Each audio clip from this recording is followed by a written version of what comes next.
52-year-old Brian Dorsey is scheduled to be executed April 9th, 2024 at 6 p.m. He doesn't have much time. 18 years ago, Dorsey turned himself in to Missouri authorities 2 days prior in the wee hours, late December 23rd, early December 24th. He had been to New Bloomsfield, Missouri to see his cousin, Sarah Bonney, and her husband, Ben. He ultimately murdered both his cousin and her husband. He took money, he took property, and he stole a car from the house. Dorsey claimed he was in a drug-induced psychosis, that he was in debt to his drug dealers. He was experiencing withdrawal from lack of having crack cocaine in his system, and that when he went through withdrawal, he would experience paranoid delusions and hallucinations.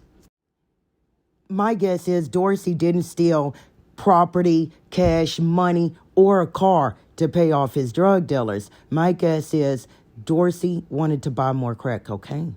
And here we are almost 20 years later, and Dorsey is seeking clemency, mercy from the governor of Missouri.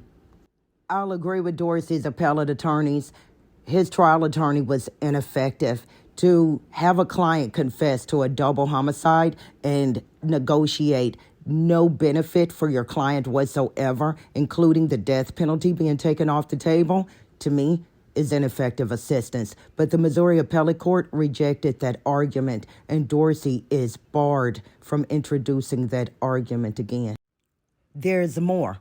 If the trial attorney in Dorsey's case worked the average amount of hours that are worked on a death penalty case, the flat fee that attorney was paid computes to about $3.33 an hour. Right now, Chad Daybell in the state of Idaho is facing the death penalty and charged with 3 murders. And his defense counsel is receiving no more money from the state of Idaho, and Daybell has been declared indigent.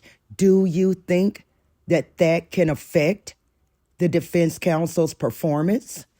Can you understand why more defense attorneys are refusing to accept death penalty cases? I guess what I'm asking is this.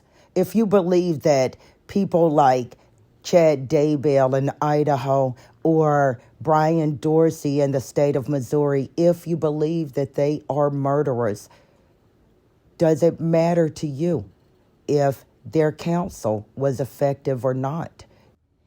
Finally, I'll leave you with this.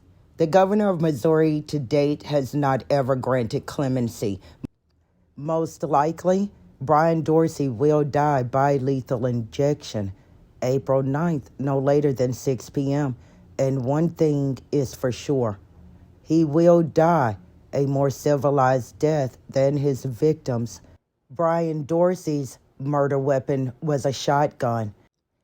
The lethal injection that he is facing is arguably much more humane. If you were the governor of Missouri, what would you decide?